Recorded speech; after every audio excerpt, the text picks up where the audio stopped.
India के उड़ीसा राज्य के पुरी में चमत्कार की एक ऐसी कहानी है जिसे समझ पाना साइंस के बस की बात नहीं है। साइंस, ज्योग्राफी, फिजिक्स, केमिस्ट्री और दुनिया के सारे ग्राउंड्स ऑफ बिलीव्स यहाँ सब फेल हो जाते हैं। हिंदू मान्यता में 4 धाम होते हैं: बद्रीनाथ धाम, द्वारकाधीश धाम, रामेश्वरम और जगन्नाथपुरी। और ये कहानी है जगन्नाथपुरी की, जहाँ पे आज भी श्री कृष्ण का वास्तविक दिल धड़कता है। इस मंदिर के कुछ ऐसे रहस्य हैं जिनके बारे में सुनकर किसी के भी होश उड़ जाएंगे। वेस्टर्न कल्चर फॉलो करते करते हम एक ऐसे मोड़ पे तो आ चुके हैं जहाँ लोग भगवान के होने ना होने पे सवाल उठाने लगे हैं। पर यही सवाल अब मैं आपसे इस वीडियो के बाद पूछूंगी। आइए देखते हैं।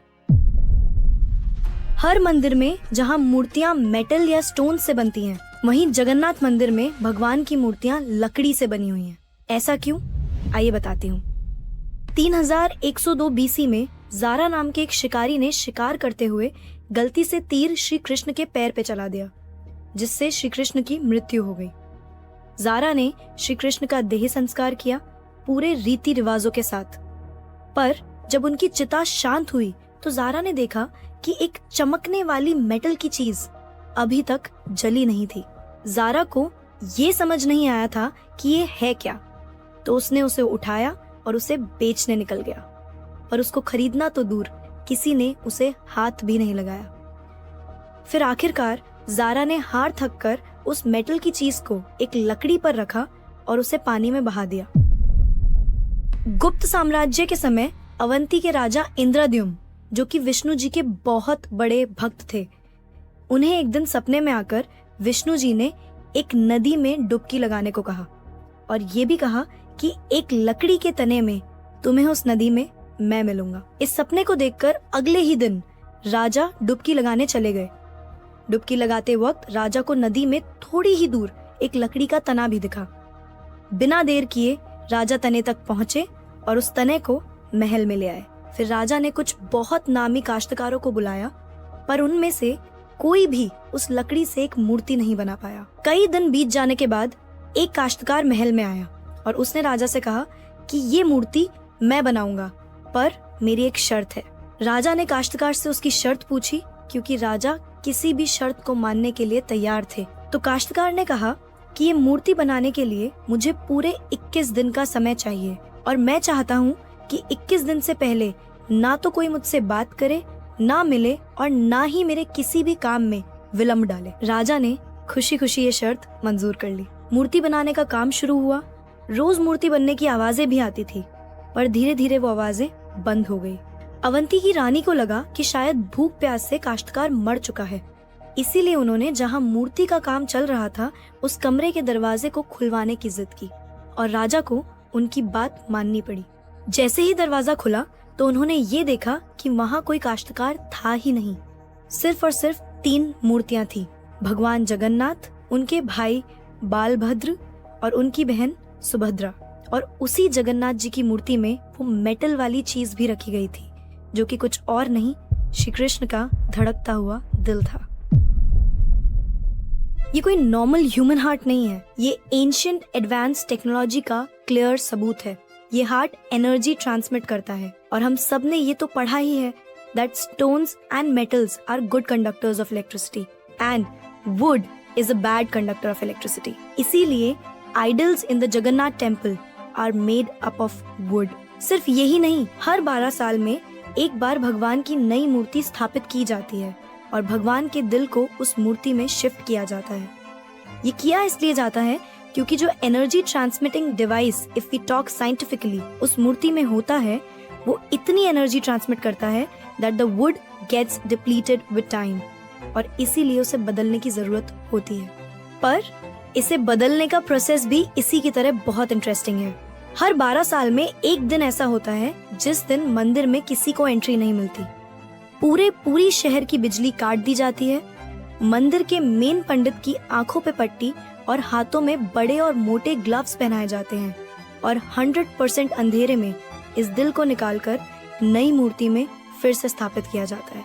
जिन पंडितों ने इतिहास में ये सेरेमनी करी है, उनका कहना है कि उन्होंने देखा तो कभी नहीं, पर इस चीज को, जिसे हम ब्रह्म पदार्थ भी बोलते हैं, इसे हाथों में पकड़ने पे ऐसा लगता है जैसे जिंदा खरगोश पकड़ लिया हो।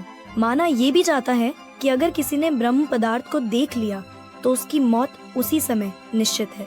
इसीलिए बिना आंखों पे पट्टी लगाए किसी को भी ये सेरेमनी करने की परमिशन नहीं है। इस मंदिर के ऊपर एक झंडा है जो साइंटिफिक लॉ के बिल्कुल विपरीत चलता है। जैसे कि हमें पता है कि जिस डायरेक्शन में हवा चलती है, पतंग भी उसी डायरेक्शन में उड़ती है और झंडा भी उसी डायरेक्शन में उड़ना चाहिए। पर जगन्नाथ मंदिर के इस झंडे की बात बिल्कुल अलग है। ये हमेशा हवा के ऑपोजिट डायरेक्शन में उड़ता है। क्यों और कैसे, आज तक कोई समझ नहीं पाया। इस झंडे के साथ एक और खास बात है कि इसे रोज बदलना पड़ता है। इसीलिए मंदिर के पांडु 214 फीट ऊपर लगे इस झंडे को रोज चढ़कर बदलते हैं, क्योंकि कहा जाता है कि अगर किसी दिन ये झंडा नहीं बदला गया तो मंदिर 18 सालों के लिए बंद हो जाएगा। मंदिर में आए भक्तों के बीच रोज प्रसाद बांटा जाता है। उनके लिए वो प्रसाद बनाया जाता है और जगन्नाथ मंदिर में होने वाली हर चीज में कहीं ना कहीं भगवान की कोई ना कोई लीला छुपी है। मंदिर में रोज 500 लोगों के लिए प्रसाद बनता है और कभी कभी भक्तों की संख्या हजारों में भी चली जाती है। पर जगन्नाथ मंदिर में भक्तों के लिए प्रसाद कभी कम नहीं पड़ा। दिन भर मंदिर में प्रसाद बांटा जाता है, पर कहते हैं कि आज तक इस मंदिर में एक भी दाना प्रसाद ना कम पड़ा है और ना ही व्यर्थ गया है। पर ऐसा एस्टिमेशन इंसानों के लिए करना तो बहुत ही मुश्किल है। और ये बात यहीं खत्म नहीं होती। प्रसाद बंटने की मिस्ट्री तो है ही, उससे बड़ी मिस्ट्री है प्रसाद बनाने की। लकड़ी की आग पे 7 मिट्टी के बर्तनों को एक के ऊपर एक रखकर प्रसाद बनाया जाता है। साइंस और लॉजिक्स कहते हैं कि सबसे पहले सबसे नीचे वाले बर्तन का प्रसाद पकना चाहिए, पर पुरी के जगन्नाथ मंदिर में साइंस और लॉजिक्स नहीं चलते। इन 7 बर्तनों में सबसे पहले सबसे ऊपर रखे जाने वाले बर्तन का प्रसाद पकता है, फिर उससे नीचे वाले बर्तन का, और ऐसे ही सबसे नीचे रखे बर्तन का प्रसाद सबसे आखिरी में पक के तैयार होता है। हाँ, मुझे पता है आपको भी अभी कुछ नहीं समझ आ रहा होगा। इसे आज तक कोई नहीं समझ पाया। इस मंदिर की खूबसूरती शब्दों में नहीं बताई जा सकती। इतना बड़ा मंदिर इतने सालों पहले बिना किसी टेक्नोलॉजी के कैसे बनाया होगा। पर क्या आपको पता है 214 फीट के इस मंदिर की डोम की परछाई आज तक कभी बनी ही नहीं। Are you shocked?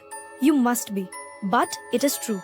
Jagannath Puri temple के डोम्स की शैडो बनती ही नहीं है कभी भी at any time of the day। और हमारी फेवरेट साइंस इस बात का भी लॉजिक नहीं ढूंढ पाई।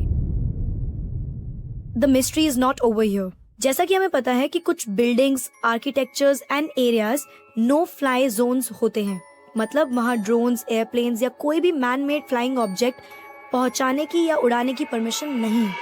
पर पक्षियों को तो हम नहीं रोक सकते, उन्हें समझाना तो बहुत मुश्किल है ना। पर अगर हम जगन्नाथ टेम्पल की बात करें तो वहाँ पे ऐसा कुछ है जो शायद पक्षियों को पता है और हमें नहीं, क्योंकि इस मंदिर के ऊपर कोई भी ड्रोन, कोई भी एयरप्लेन या कोई भी पक्षी कभी उड़ता ही नहीं। आपने देखा होगा ना मंदिर के डोम्स पे या बड़ी बड़ी बिल्डिंग्स पे बर्ड्स को बैठे हुए।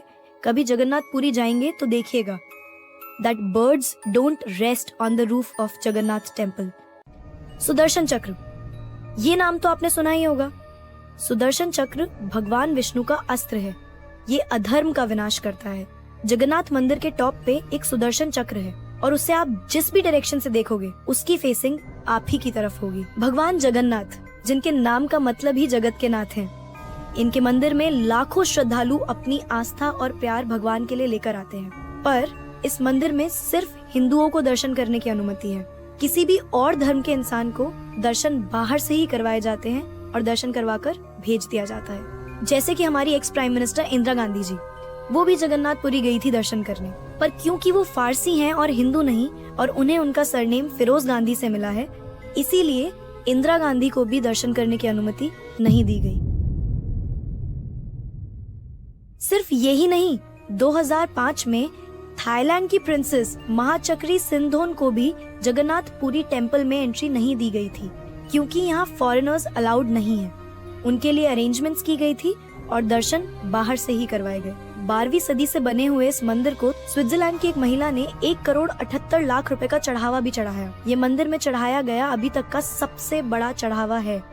पर फिर भी क्योंकि वो हिंदू नहीं है, दर्शन उन्हें भी बाहर से ही करने पड़े।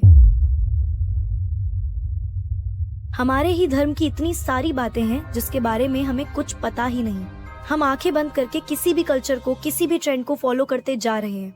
हम भूल गए हैं कि हम एक ऐसे धर्म से जुड़े हैं जिसने दुनिया में संस्कृति, सभ्यता, परंपरा और संस्कार को हमेशा जिंदा रखा है। ये सनातन धर्म है और अब हमें धर्म को बचाना है। हर साल पुरी में जगन्नाथ जी की रथ यात्रा भी निकलती है। ये 9 दिन का त्योहार होता है जिसमें भगवान श्री जगन्नाथ, देवी सुभद्रा और भगवान बालभद्र को गर्भगृह से निकालकर रथ पर बिठाकर यात्रा करवाई जाती है। माना जाता है कि ये यात्रा इसलिए निकलती है क्योंकि भगवान इन 9 दिनों में प्रजा के बीच आकर प्रजा के सुख दुख को खुद देखते हैं और इस यात्रा में लाखों करोड़ों भक्तों की भीड़ हर साल इस यात्रा का हिस्सा बनती है। जगन्नाथपुरी मंदिर की मिस्ट्रीज यहाँ खत्म नहीं होती। और भी बहुत सारी कहानियां हैं जो हम नहीं जानते, जैसे कि हर साल भगवान 15 दिन के लिए बीमार पड़ते हैं और भक्तों के लिए मंदिर में दर्शन बंद कर दिए जाते हैं। पर बहुत कम लोग जानते हैं कि ऐसा क्यों होता है।